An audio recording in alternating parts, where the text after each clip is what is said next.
Hello everyone, my name is Devin Wright, as far as you're concerned, and this is my trans life. First off, quick no disclaimer, sorry about terrible video quality and such.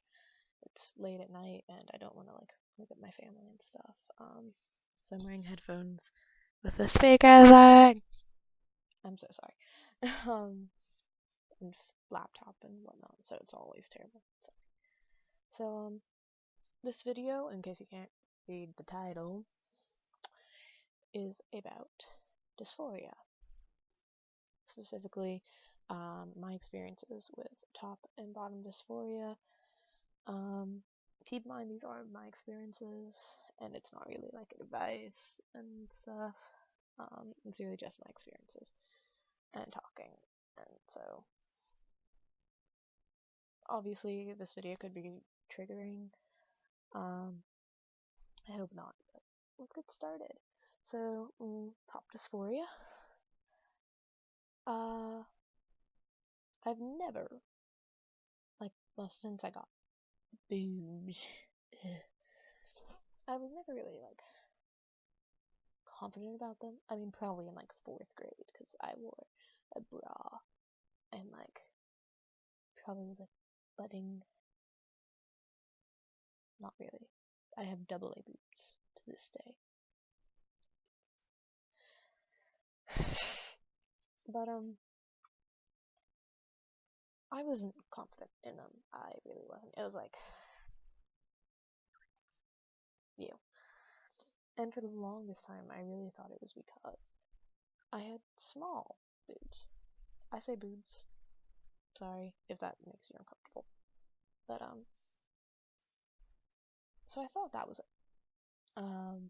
For, really a long time. I mean, you have to think probably, seriously 5th grade through 9th grade?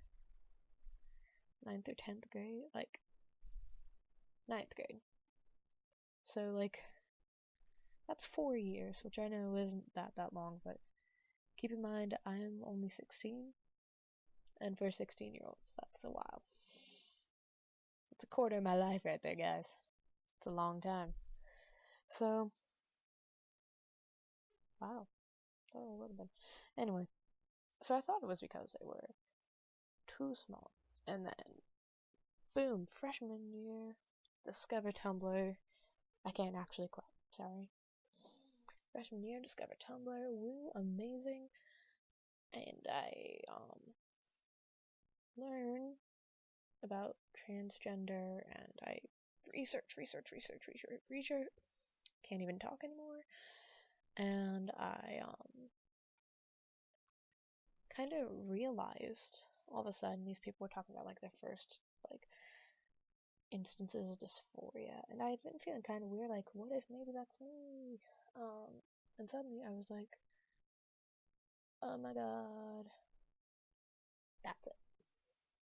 That is it.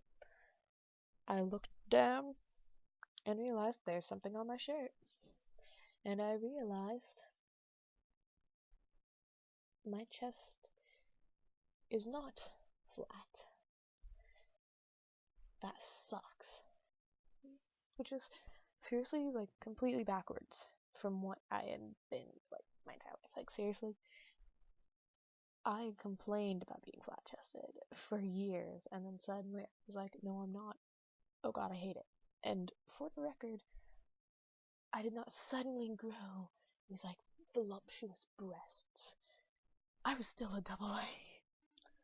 But I realized, oh my god, that's it.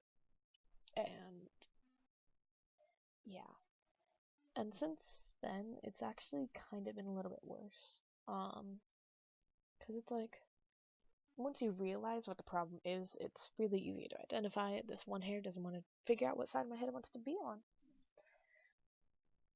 But once you figured it out, it's almost like your body is oh, okay. And every 5 minutes, you'll be like, that's it. That's dysphoria.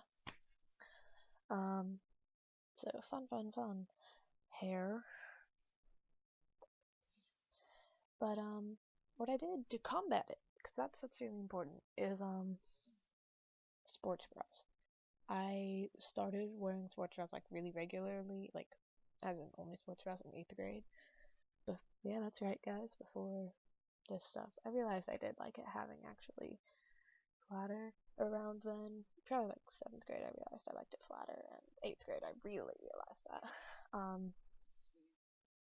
So when you just start, sports bras are fine, even if they're not that tight. It can be a confidence thing, and because it doesn't quite like shape them, and so for me at least, it was a nice little thing. Second, if you have a smaller chest, there's this really interesting thing on Tumblr, and it was like a camisole binder. You flip it around, and the elastic is like right here, and it worked really well. And I did that for like, seriously about a year, if not more, really. And then,